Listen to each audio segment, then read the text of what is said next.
I'm very pleased to share my own research project, which I received a year ago from U.S. federal government.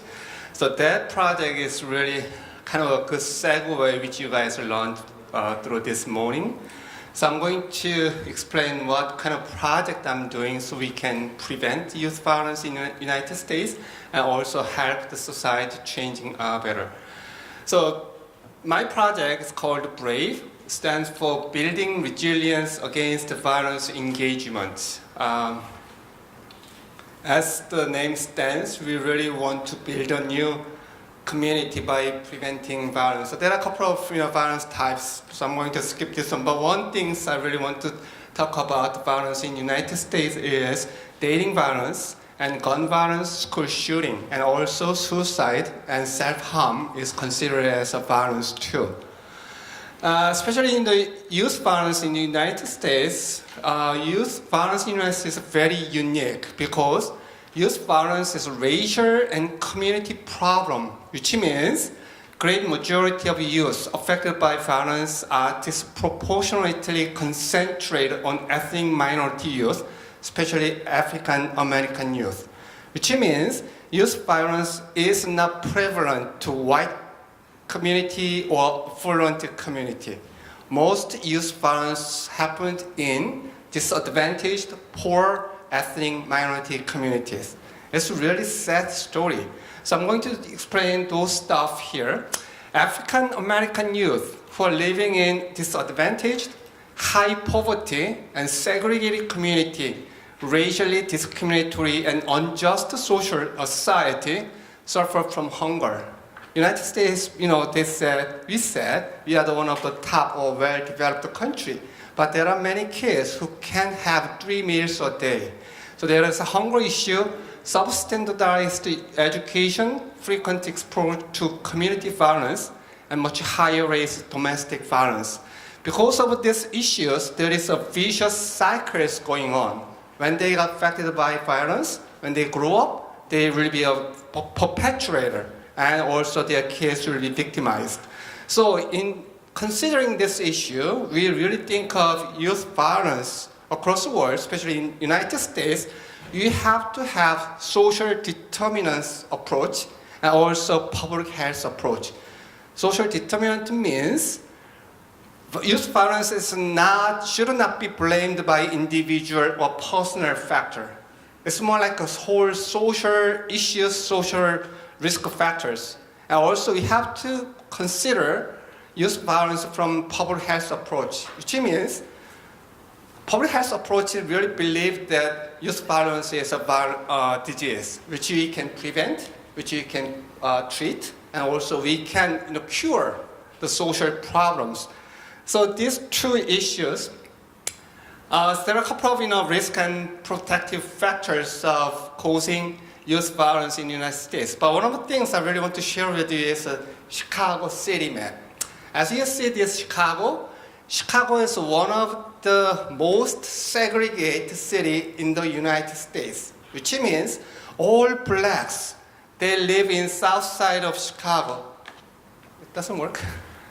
Okay, the blue color, if you see the blue color, all blacks live south side of downtown Chicago. If you look at the upper side, which is north side of Chicago, the red color means they are all white communities. If you look at the left side, which is west of Chicago downtown, they are Hispanic community, colored by orange. There are a couple of the green colors, they are Asian Americans who live in those areas. So Chicago, by ethnic group, really segregated.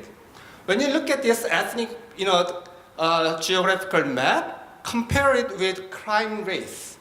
The all homicide happened in Chicago compared to ethnic groups, or red color happens in black community.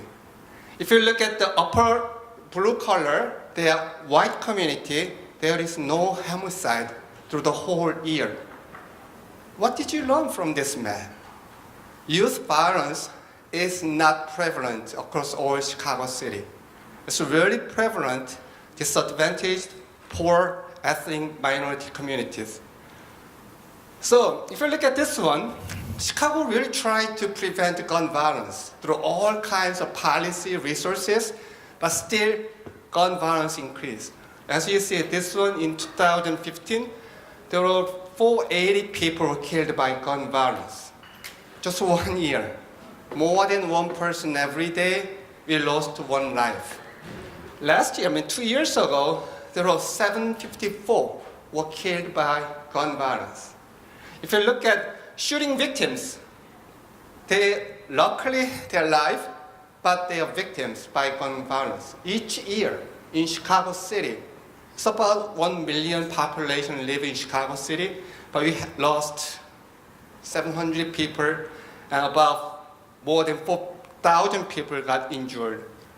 If you look at the youth in Chicago, nearly half of Chicago homicide victims are youth, aged from 10 to 25 years old, and then 65% of all violent crime arrested are under 25 years. Can you imagine under 25 years are victimized and also they are arrested by the police officer? 1,109 school-aged youth from 5 to 18 years old were shot, and then 216 of those were killed in 2010. City of Chicago Police Department stopped to collect this data. They collected some data, but they kind of resistant to announce the actual number of killed by gun violence, especially for younger children. So still, 200 kids were killed while they were in school or they are commuting from home to school.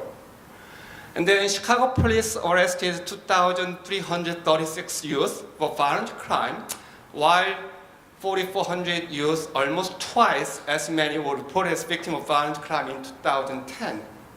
So one of the policies which Chicago Police Department tried to is arrest them so that they can believe we can prevent violence, because there are many perpetrators or criminals can be arrested in jail or prison. So half of Chicago students reported that they have witnessed someone being injured or killed in a non-gang related incidents, although violence tends to be concentrated in a few high poverty, racially segregated communities.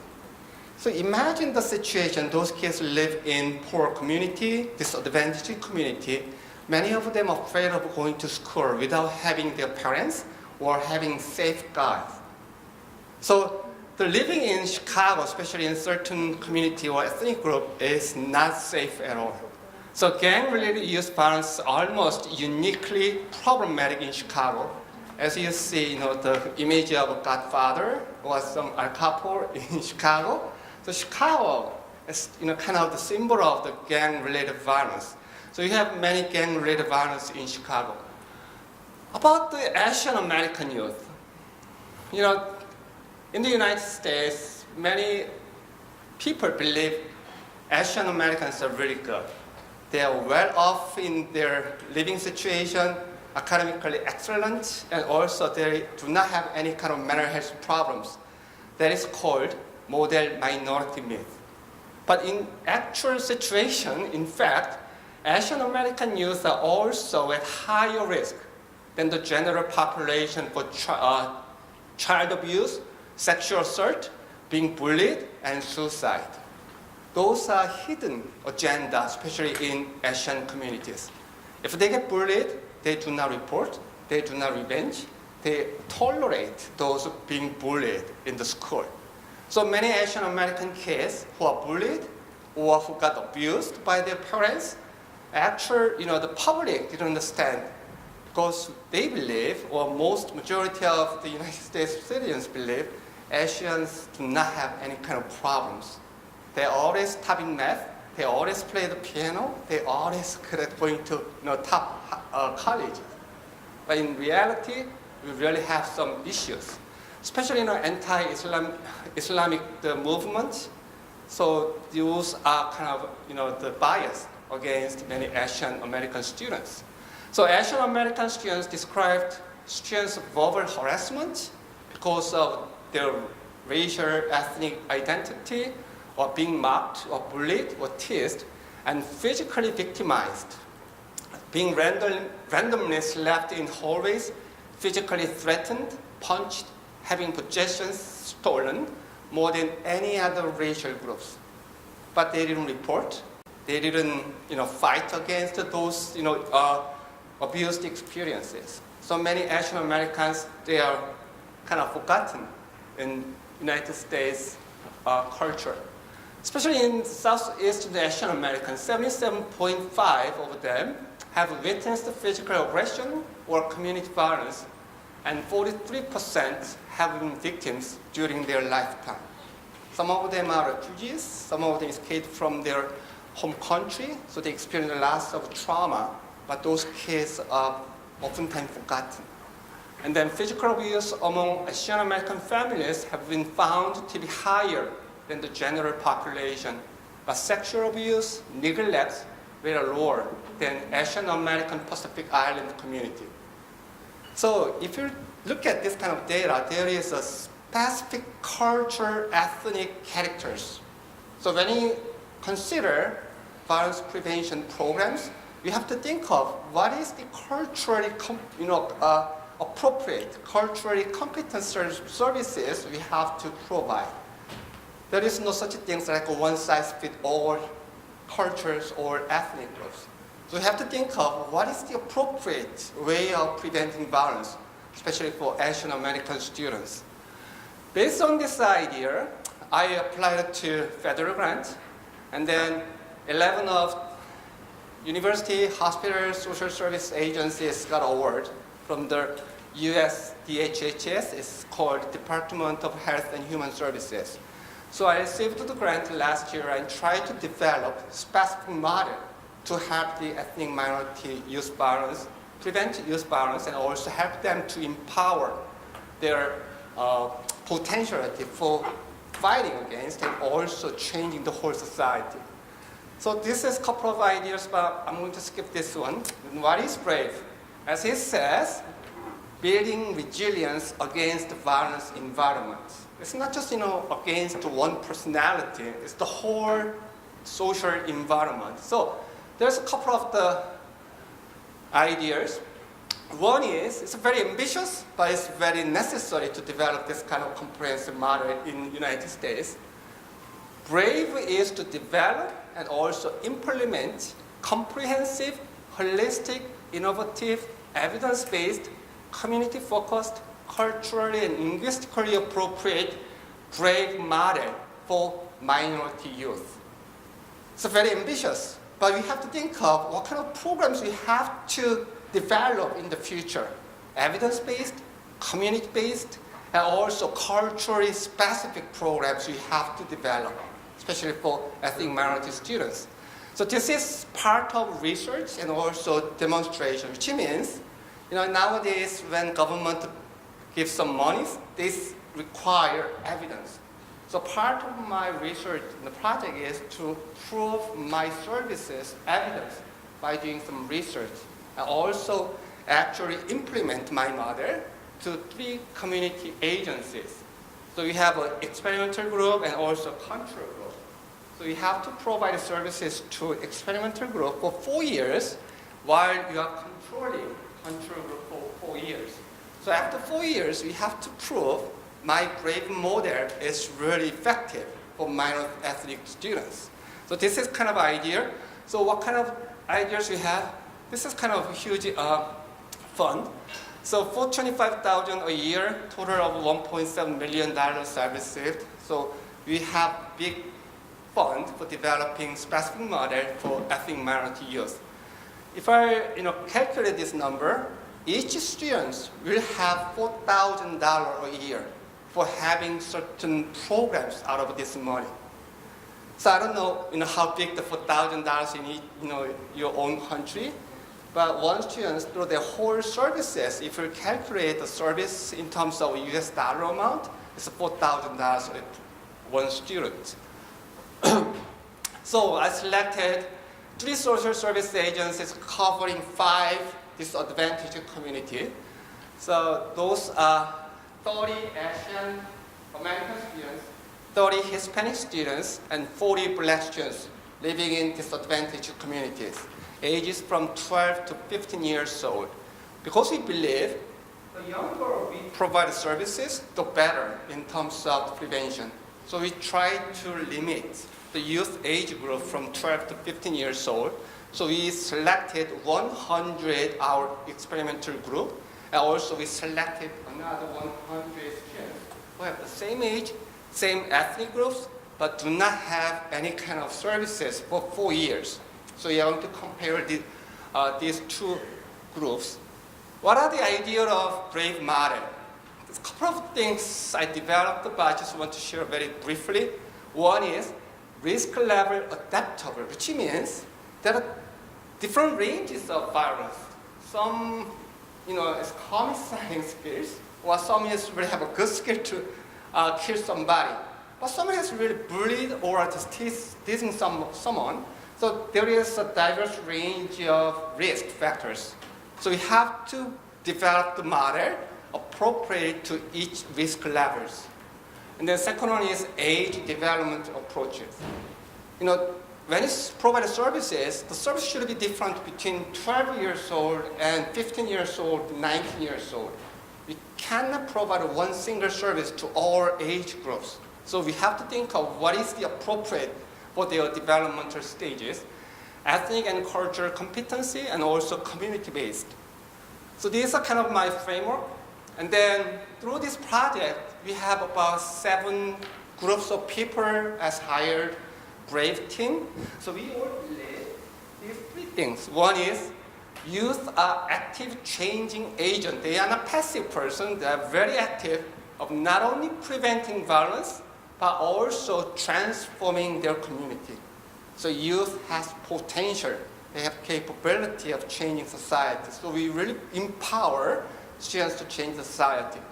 And then youth violence is a public health problem determined by social factors, not individual factors. Long time ago, many researchers, they blamed individuals' mental health issues. But nowadays, as we see from the maps of Chicago, so really geographical, ethnic, and also socio-economic factors. So we have to approach youth violence from public health and social determinant concepts. And BRAVE will prevent, stop, and decrease youth violence by empowering youth capability and potentiality with collaborating with the community. So violence prevention is not one-step service or not by one specific researcher. It's more like a whole community's collaboration. So we believe these 3 belief systems. And then this is kind of ideas how we develop the model. As you see here, the upper level is a university. So university provide model, concepts, research. And then if you look at the right side, law enforcement agencies, they are all state's attorney office, juvenile justice bureau, probation officer, police district. So law enforcement department, they collaborate with us for preventing violence. And then we have a project manager, we have 3 social service agencies in community. As I told you, we are targeting 5 communities, but we selected 3 well-known communities for collaborating with us. They are partner agencies. One is Vietnamese Association. They are targeting Asian American immigrants, Asian American kids.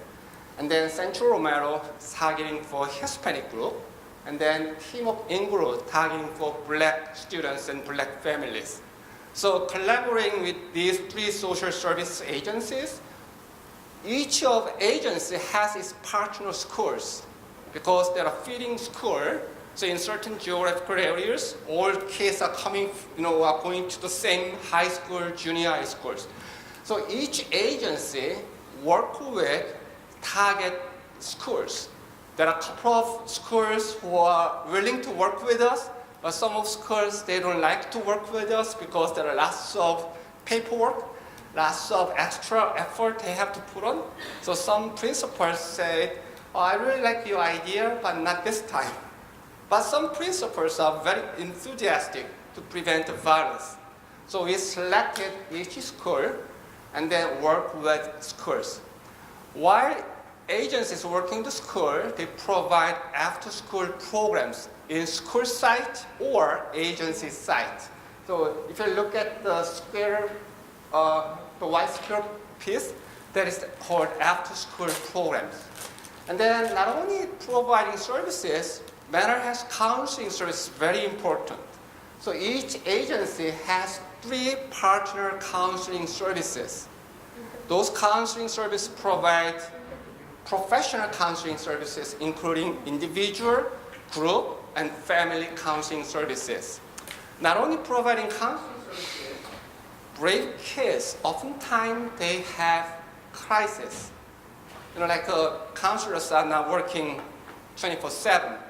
They do not work during the holidays or weekends.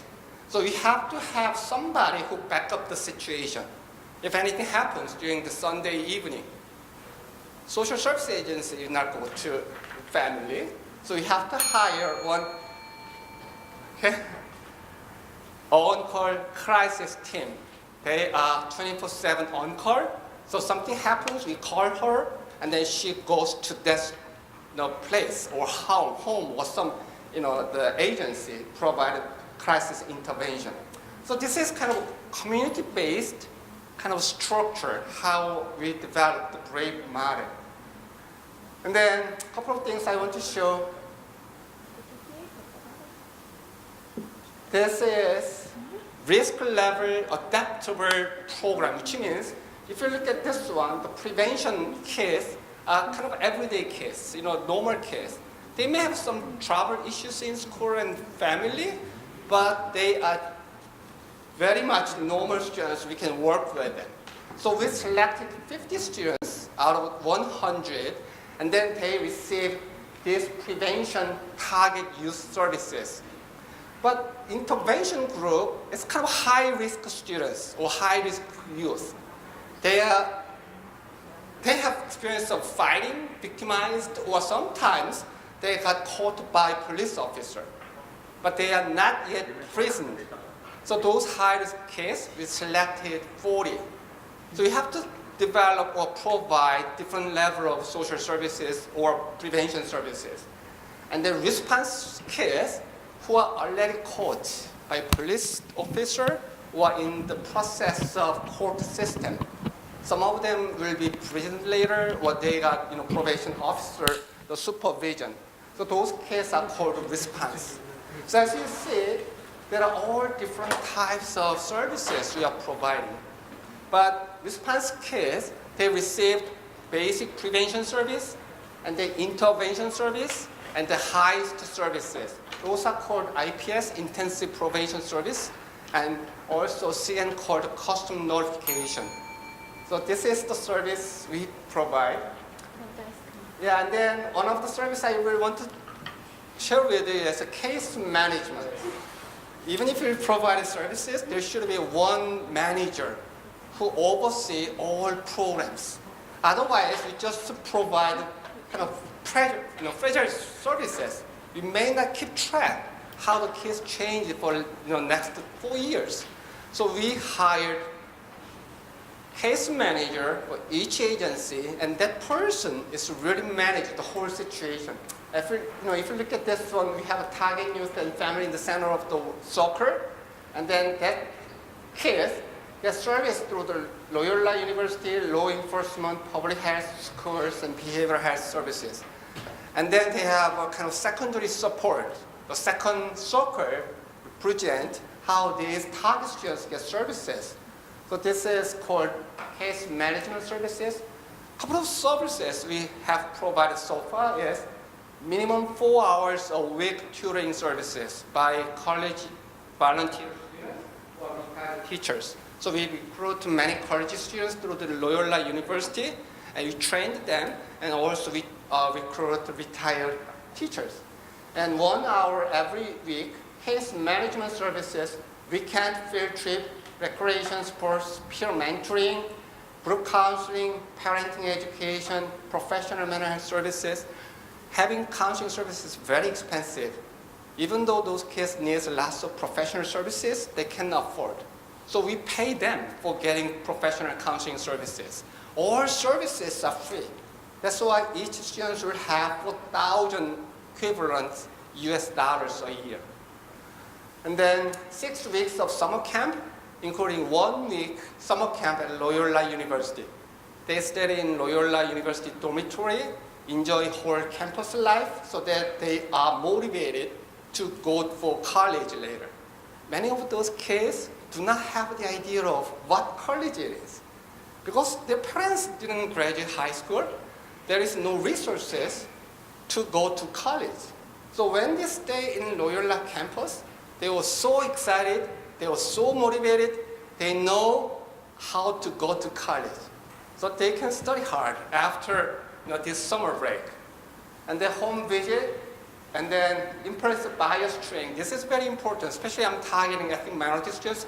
We need to educate teachers, police officers, probation officers, or some community members to know what to lead, decrease their bias against Asian American population. So those are kind of programs. Then, a couple of things I want to share. Like this program on the left side, I trained the staff in terms of the peace soccer. Before providing services, all staff should get trained as a peace soccer trainer. So we oftentimes provide services. This is one of the activities, students, they learn how to cook different cultural food. Many of them are Hispanic students, so they are very used to eat their own Hispanic food. But through this class, they learned Italian food, Korean food, Vietnamese food. So they learned different culture through their cooking class. And like a field trip, those students, as you see the map, they live in segregated community. From their community to Chicago downtown is only 10-15 minutes away by bus or by car. But they didn't have chance to visit Chicago downtown. Because parents are working very late, or they have no guardian to take them to field trip. So we provide weekend field trip to these kids. Look at how happy they are. So the background of this is Chicago downtown. It's so beautiful, but we have some issues. This is our summer program. We just started 2 weeks ago, and then I gave the orientation to my students, and we have a group of students all together at the beginning of the summer camp. And then we offer them diverse, sports, like rock climb. Luckily, Loyola University has all kinds of sports facilities, so we allow them to use our facility like a rock climb. They never have been this kind of stuff. If they use rock climbing in private facility, they have to pay $30 an hour. So this is kind of free service we provide them. And then we have a parenting class, parenting meeting, and then we also invite parents for summer class, so parents dance with their kids. So, it has a good time because they didn't have a chance to talk or play together as a family. But we provide them this kind of services. And then we recruit Loyola University athletes. So we ask them to teach our students their basketball, volleyball, that kind of stuff. So all college volunteers, they work with this program. And this is kind of very interesting stuff. When we developed the BRAVE project, unfortunately we lost one student who is not my group, but living in black community. 15 years old girl, when he went home, she got shot by the driving shoes. So we organize community development with police officer, and then we promote anti-violence, anti-gun program. As you see, one of our staff is working with the community members and distribute the BRAVE program so that they can be joining our program to prevent violence. We work with the police officer too. Then we have a community members meeting. We invite politicians, police officer, or community members. So I present what BRAVE is, and then we ask their support and collaboration. So we can start community-based services, like starting with community members. So this is kind of the programs we started last year, and then this year. So we had a first annual evaluation comparing two groups. compared to control group, our students have higher level of empowering measurement, resilience, their happiness and hopefulness are really higher compared to control group. So I hope for the next 3 years, we really want to develop this model and hope have this model to implement different culture or different community agencies. Thank you.